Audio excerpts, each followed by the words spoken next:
and it says it's streaming, but it doesn't look like it's streaming, but it probably is streaming. So It says, probably people can hear us already. Hi, friends. Maybe. hello. I And it see a says little it's sign that's, streaming. there we go. Yeah. Okay. Why? Okay. I think we're live. For real. One of these days we will have the barest form of confidence in that. I don't think so. No? I think it's never going to be possible to know when the moment that it goes live is. It's The, mil- different every single week. So, the millennial whatever. pause will forever be there. I like it. Okay, okay. Oh, goodness. Hello, everybody. Welcome to the Folk Music Educator podcast. My name is Phil Kramer, And I'm Erin May Lewis. and we are two music teachers that teach fiddle, mandolin, banjo, dulcimer, all of the things online. And we have been recording we've been hanging out for a couple of years and finally routinely recording this year. Yeah. And And we missed last week because you weren't feeling good. So I'm glad you're feeling better. thank you. Stupid sickness. Getting old sucks. Getting old sucks. Being a human body that is sometimes frail and reminds us of our mortality and All of the things. oh. Ugh. But we are quickly realizing that we blinked, and last week was.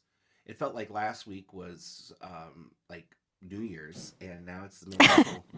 And so we're even too late to start talking about our spring plans. We are now into thinking about our summer It's time to plans. think about summer plans. Yeah, indeed. So do you have And summer plans? yes and no. I Hmm. have a one of those things where I was like, I have a lot of big dreams. Do I have the mental focus to turn those dreams into any sort of semblance of reality? That's a great question. Hmm. That's a great Hmm. question. I hope to find the dopamine to do that someday. Yeah, it's one of the challenges for me that I've recognized really probably every spring, but I'm finding the ability to name it better this spring is that about this time of year, I have to somehow keep enough momentum and energy to keep the projects that are currently going, the like winter semester or like school semester kind of rotation of projects, which for me involves consistent group classes and my regular students. And I was telling you before we started recording that right now I'm doing a second grade residency. And so I have weekly going into a school with second graders. And I've got like the weekly after school garage band group going. And all of those things are going and they're not new and Mm-hmm. they're not exciting, but I still have to I have to make plans and figure out the lesson plans and know what's coming and prepare the things for all of those classes. And I'm finding myself sort of waxing in the energy that I have for all keeping it all going. And I also have to find the energy to like dream up the new thing and make the plans for the summer and the texture change is coming and I can feel it and I can see it on my calendar, but I'm not to it yet. And so I'm like, don't just go all in on the new thing, which my brain will sometimes really want me to do. Just like, okay, here's a new exciting, interesting thing. Let's go all in. But it's like, well, I can't do that. It's not time to go all in, but it's time to think about what I think I will go all in on in a month and a half from now. And that's a really challenging space for me. I completely understand that because, like, there's that. It's kind of how my brain really loves the purchase of a new journal and the new Hmm. stationery and all those Hmm. things and creating the perfect little journaling setup and all those things. I really like, but the maintaining of that habit after the new journal turns into just a journal. It's always like, Right. I'm on page 50 out of 100, and it just feels like the sticky, boring middle. Like the middle is just boring. Uh-huh. I always have that problem where I get to like the last 20 pages of a project and I'm like, okay, I just move on to the next one. I just move on. Uh-huh. Uh-huh. Could we just skip over the ending? And it's like, okay, how in one of the ways that has helped me because we can right now, dear listener, you're probably on something like Spotify or Apple or podcasts or what have you, and you could go and track down 1,000 hustle podcasts talking about Yeah. discipline and self motivation, all these things. And there's the mostly middle aged white dudes are the guys that are running all those things. You can definitely go track them down. But we offer different ideas and different things here, and so for me, it reminds me like the way that my brain works is I try to figure out systems that just will actually kind of will work with my brain. And I remember listening to one article talking about the laundry hamper experiment. Mm-hmm. Basically, this lady was talking to her therapist, and she was going, "I am really struggling because every time I come home, I take off my jacket or my shawl or the overcoat of whatever she's Mm-hmm. wearing, and she goes and she puts it on the stairs, on the railing by the front door, by the stairs, and just drapes it over and goes and does it. And her brain completely forgets about it. And then the next day she comes home and she goes, "Oh, there's my one from yesterday. When I take this one upstairs to put it in the laundry hamper, I'll take these two," and takes it off and puts it on. And it just keeps piling up and she forgets and it turns into now it's a whole thing and now there's like some internalized shame about it. And the therapist is just like, "Why don't you just get a laundry hamper that you can put on the stairs?" She goes, "I can do that?" Because, yeah, like just have it there. Like your house is a place that you live.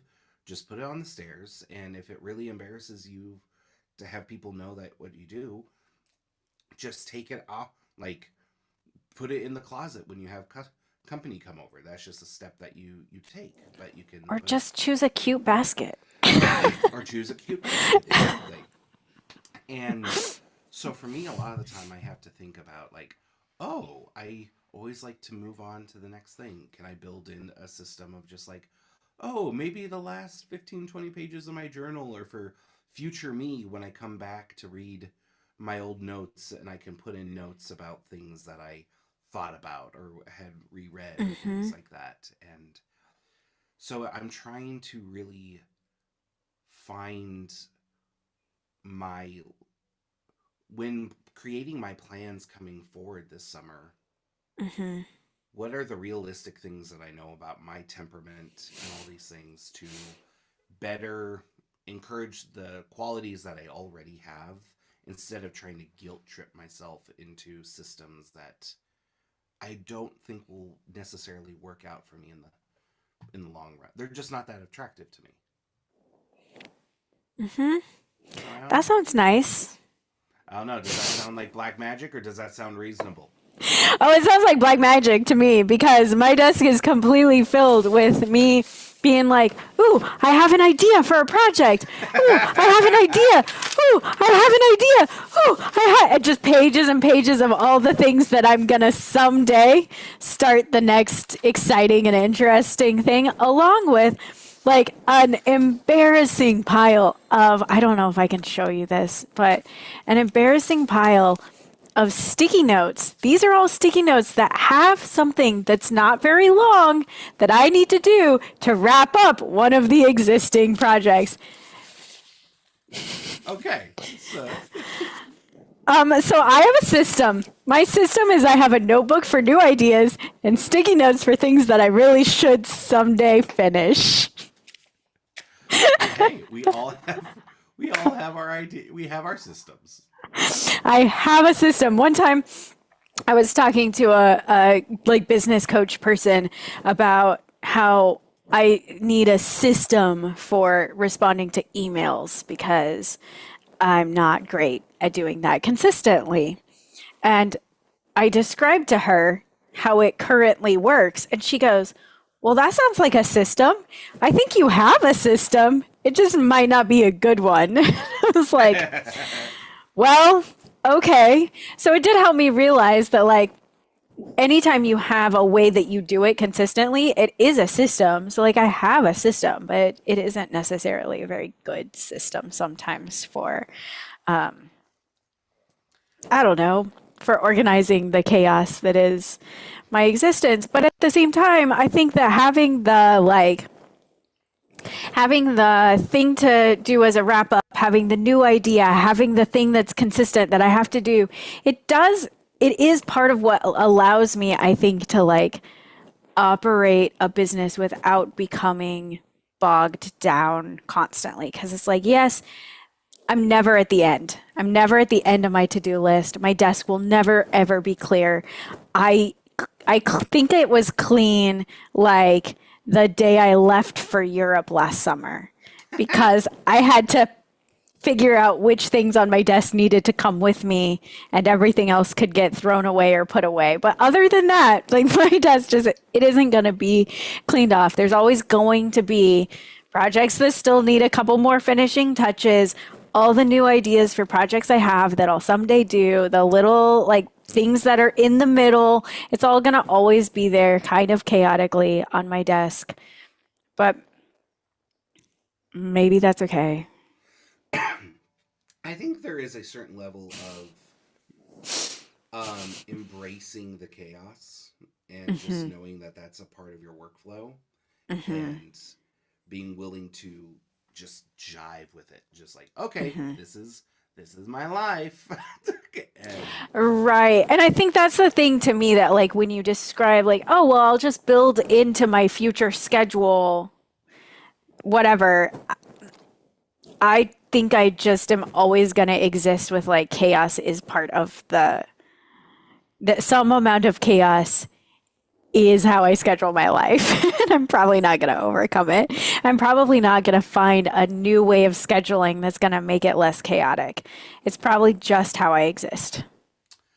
it reminds me of that episode of of Marvelous Mrs. Maisel, um, where M- Midge and Susie are talking, and Susie tries to have this tough love moment where she's like, "We need to have this. We need to do this. You're so talented for that," and just putting down the kind of doing a wake up call.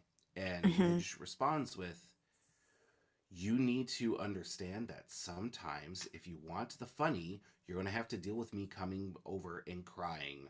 And you're going to have to let me cry on your shoulder and give me Kleenex and talk about my stupid kids and talk all of these things.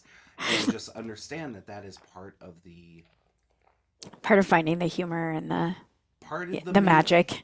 yeah part of maintaining the persona that it Hmm. is. And Hmm. I think there's a little bit of truth to that. It just made me think like I'm not looking for black magic. I'm looking for rainbow magic. I like that. My magic is tie-dyed, okay? It's just a little more chaotic and the colors run together. I like that. I like that. So Oh. that's one thing that I've been kind of experimenting with this summer because, like, I would like to figure out how to do, like, I saw a great TikTok this week. I'm sorry, guys, you're getting a lot of reference kind of things, but there was a guy who's a iOS developer, and he makes so apps and stuff like that Hmm. for iPhones. And he talks about how he makes all of his apps, like all of his programming, he's doing on a headless MacBook Air. And a headless computer is one where the LCD screen has been damaged, so he doesn't have the little screen for the laptop. He just plugs in a monitor and he has like a Okay. CRT screen, like an old television that we grew up with, as his monitor.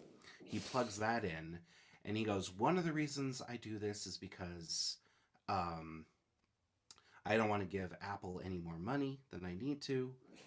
But two, I also do this because I just need to do things like this for my brain. I need to find solutions that are a little quirky and clever." And I Right. resonated with that a lot. Kind of finding the side door. That side door of the problem. And Yeah. like like for me, like the idea, I've always wanted to do group classes or launch something, and there's so many great resources online on how to launch a class, how to launch a course, how to do all these things. And I'm looking at these, I'm like, these are all great ideas, but none of them are my own. And Yeah, none of these would actually work for me. none of Hmm. them scratch that like novelty part of my brain of like, ooh, I figured out a cool and unique way to do this. Yeah. I've been thinking for a while about developing some like pre-recorded course content and what it would look like to create that and all the things. And I feel similarly because I feel simultaneously like I don't know how to do that. And so the way to learn how to do that would be to go see how other people have done it or to like take a class about how to build a course. But then also, I don't want to create something that already exists. So, Yeah. I don't want to just go learn how to do it the way someone else has done it and that like finding the middle space of finding sort of like a coach or something that helps steer you but doesn't tell you what to do, that kind of in between road. And it is interesting because I feel like that comes out in my teaching when I'm at my best, right? That I'm recognizing with students. So there's a front door to like learning music education, but there's also a side door and a back door and a window. And there's a lot of ways to learn music. And the whole idea of being like a folk music educator, part of what we're looking for is not always just I'm going to teach you where middle C is, and then I'm going to teach you what a quarter note looks like, and then I'm going to, this sort of process of starting with a note on the staff, and then the next note on the staff, and the rhythm of those. Like maybe we could start from some other entry point, and I we can build forwards and backwards and sideways, and all of it is building this sort of rounded music education experience, which is what I'm looking for myself. It's what I'm looking for when I want to learn how to do a new thing. Like there is some part of my brain that just wants there to be do this step and then this step and then this step and then this step, but I'm a terrible baker because I don't actually follow the steps in order. Yep. I either am like, do this step. Okay, don't give me any more information. I'm going to do that step until I feel completely comfortable with it for a long time, which is sort of like been my approach to knitting. It's like, all right, so I know how to do the knit stitch. Now I'm just going to do knit stitch for like 30 projects. Now I'm going to learn how to do this other stitch and I'm going to do it for a really long time before you give me a second step. I don't want to know the next thing until I've had time to like really process and internalize it. But also, if you give me a recipe, like I'm going to just put things in different orders. Or I'm gonna say, I don't like cardamom quite that much, and I'm gonna substitute some other ingredient. And it's never gonna turn out exactly the same way twice. And so, And yeah, that's the hard part about creating things for a group. I've noticed is yeah, for like, oh, um I'm so used to being able to adapt the fiddle hmm, tune. I was like, okay, I know this student particularly has a rough time with little phrases like this. We're going to do the tag slightly different so yeah, we can set them up for success. And I see a group of 4 to 8, and I'm like, I just have to be comfortable with some of you being confused, and that goes so against my ethos, So it's in a system. interesting because I think that what I like about the group classes is that everyone can get to experience that there is more than one way. Hmm. So when I work one on one with a student, I am more likely to do something like just present the tag to them in the way that I think will work for them. But when I'm presenting it to a group, I am likely to present it the way I learned it, and Hmm. then also a simplified variation and also a little bit fancier variation. And so I'll present the same thing three or four different ways, and then I'll tell everyone, now you get to choose the way that works best for you. So they get to sort of see the process of how folk music isn't the one thing and it isn't about learning it the way. And I have a harder time doing that when I'm working one on one with a student because only one way is going to click. And as soon as it clicks, they're going to just latch onto that and they're going to not always see the other part. But when they can be in a group and they can see that like someone else is latching onto a different thing or like this thing is hard for me, but that thing was hard for someone else, I think there's something like I feel like I'm teaching them about folk music at that point instead of just teaching them to play a tune or a song. Like I'm teaching them Interesting. about the way this all works. So I really enjoy that piece of it. But I do feel like there are moments when I have to like say out loud, you don't have to do this every way. Oh yeah, I hate that. No, that wouldn't work for me at all.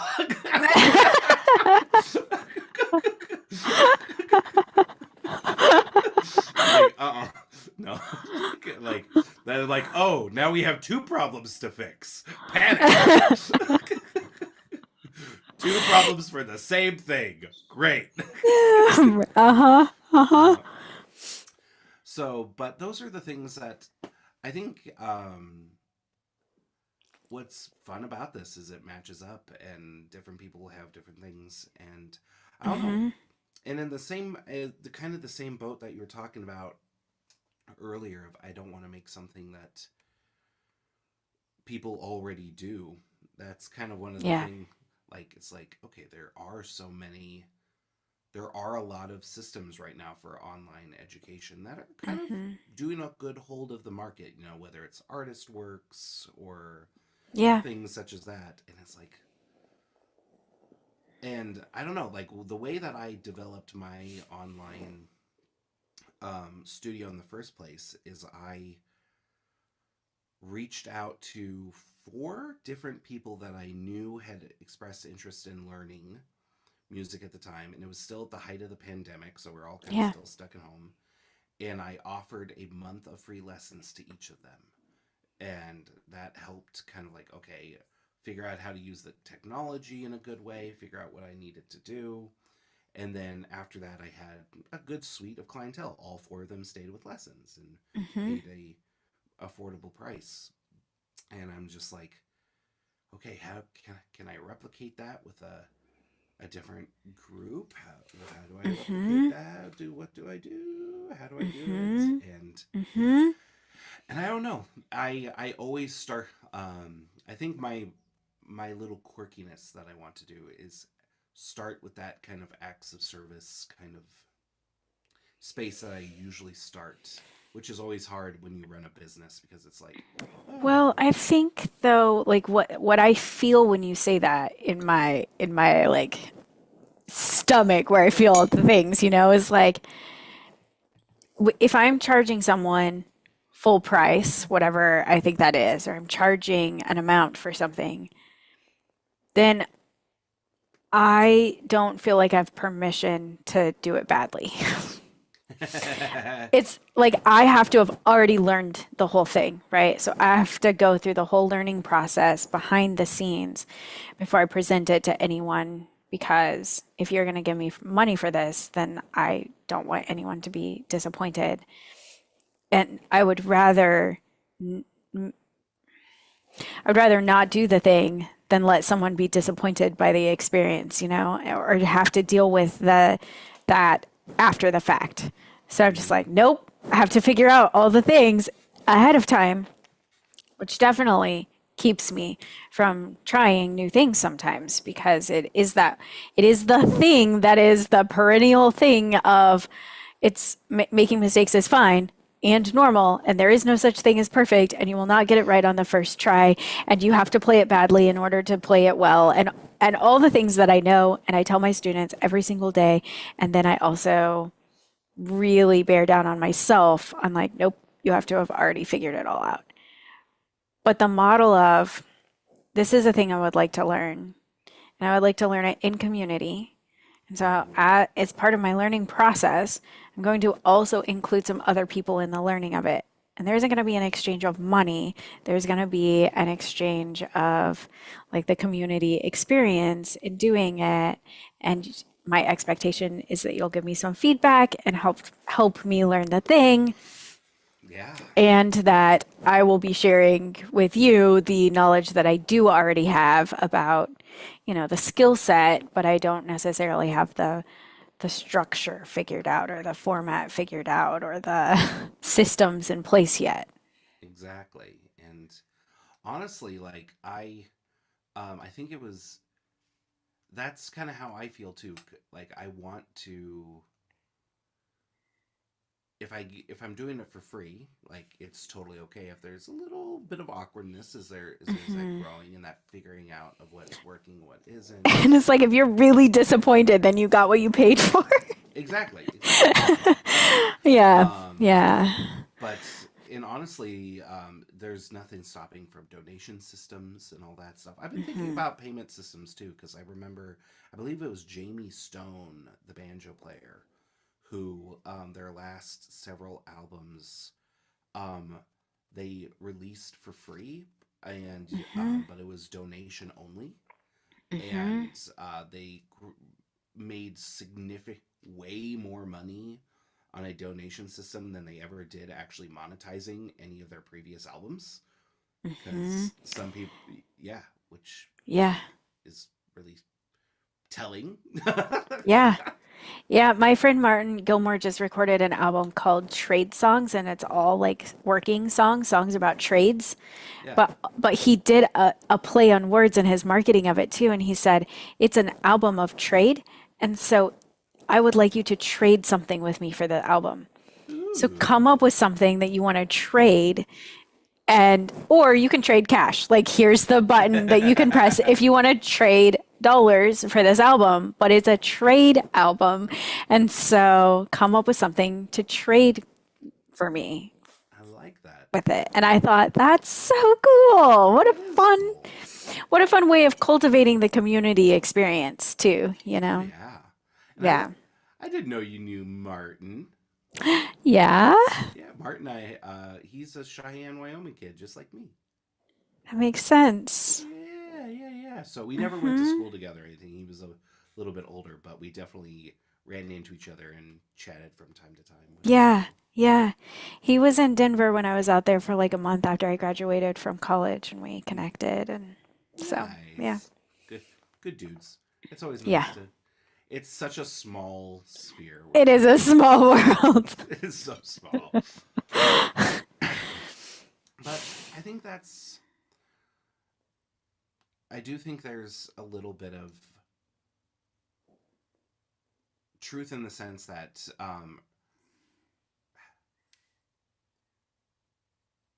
one thing that I realize going kind of looking at a lot of the experts online doing things is that like when I see all these like Instagram marketing tip accounts and all these things, I was like, it's really funny because the majority of the content that you're making is honestly just content that's marketing your idea, marketing to this, like you're selling this thing, not necessarily actually putting any of the things that you're doing into practice.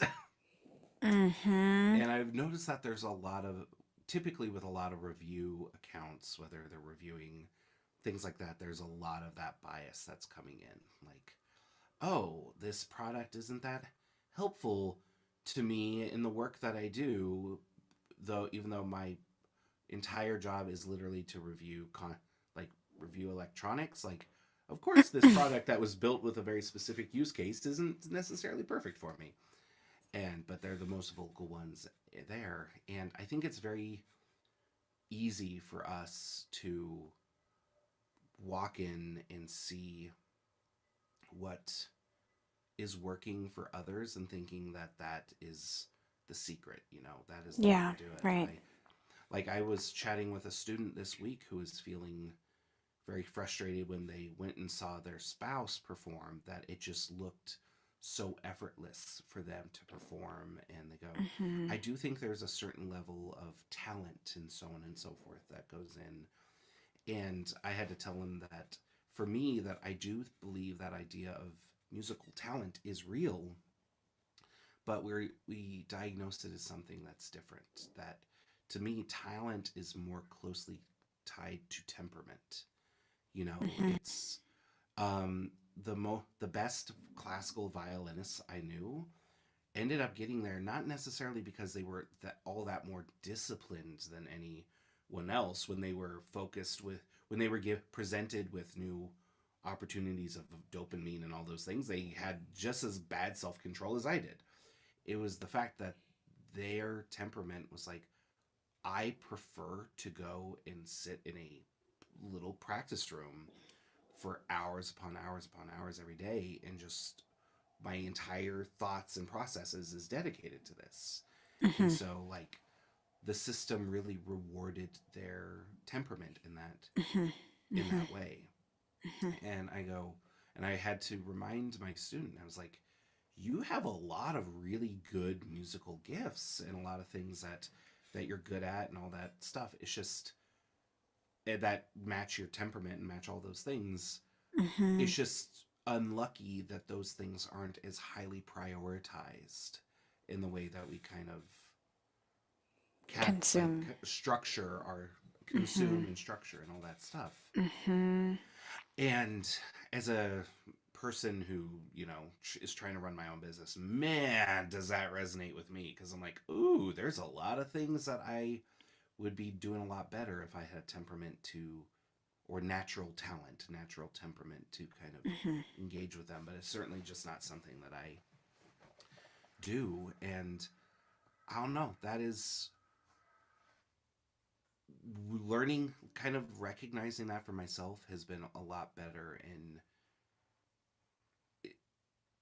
a lot less internalized shame and a lot more opportunities to go, okay, I don't necessarily need to fully subscribe to that system. I can look Yeah, at it as right. arm's length and have the freedom to create something that more closely matches my temperament and my Hmm. what I'm driven about. And Yeah, now it's just right. putting it into practice and monetizing it, which I hate because I hate money, but we have to keep going. Yeah, it's challenging, and it's challenging to determine, I think, which things are the right ones to monetize and which things are the right ones to share freely. And there are times when the system sort of dictates it for us. Mm-hmm. I think about like copyright as an example of that, where there are lots of things that I would freely share if I wasn't a thing that you could get in a lot of trouble for freely sharing. Uh-huh. So there are sometimes external constraints that go into that decision making process, and sometimes it's internal constraints that we're sort of asking ourselves about our value systems. Yeah. Yep. So maybe we should close with this. We're thinking about planning. We're thinking about planning our individual sort of summers and future things, but we're also thinking about planning for the podcast. And we have managed to build a habit for ourselves of showing up on Fridays usually and having our coffee and tea time and chatting about things that are important to us around the ideas of being a folk music educator. And we have two people who have agreed to be guests on our podcast and probably some more. And so our next thing that we're going to try to build is sometimes bringing in some other voices. Exactly. So now we've said it out loud. We've said it out loud. Maybe So we'll if you do it. have anyone that you'd particularly like to hear from, please let us know. If you Yeah. are someone who's like, I think you'd particularly like to hear from me, reach out and say hi to us. And Yeah, the answer is already yes. We'd like to hear from you. exactly. So, but thank you so much for listening to us today, friends. And yeah, and it has have, been so much fun. yeah, have a great week. Yeah, have a great week, everybody. Thank you. Bye. Bye.